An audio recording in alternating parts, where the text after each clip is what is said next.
My name is David Cichowicz, owner of Good Beer in New York City. Today we're talking about Firestone Walker's Union Jack IPA.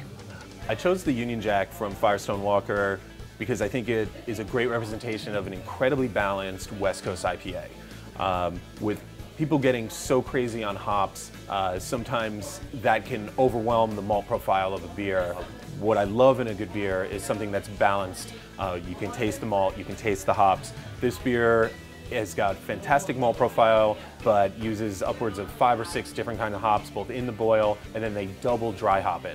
So after the beer is done and it's put in the fermenter to, build the alcohol and make it all into actually beer, they actually throw dry hops into that, and they do it twice on this beer. So there's tons of hops, and what that does is not going to add to the bitterness of the beer, but it is going to add to the aroma, the hop aroma that people love, that citrus, floral, pungent aroma that you get when you bring the glass right to your nose. And they do a fantastic job. It's one of my favorite IPAs. I recommend it to customers all the time who may not have heard of Firestone.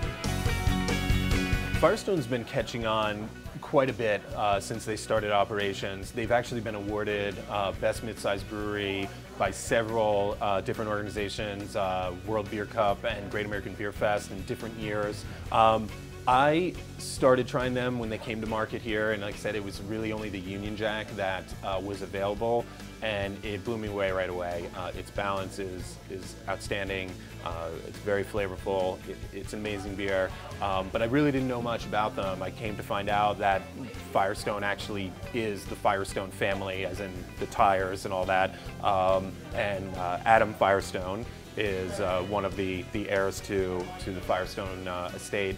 He's a wine guy, but he does enjoy beer too, and it was his sister's husband, David Walker, who was more of a beer guy, and they would apparently get into conversations about, what makes good beer versus bad beer, and then they finally opened a brewery together and started creating great beers. They now also have local representation out here, so now there's more availability. They clearly are attacking the East Coast and trying to get more and more beer out there, and that's a good thing. And I think you're going to see them opening up into more and more territories as time goes on, and they'll probably just keep winning medals too for all their beers. So I think the future's bright for Firestone Walker.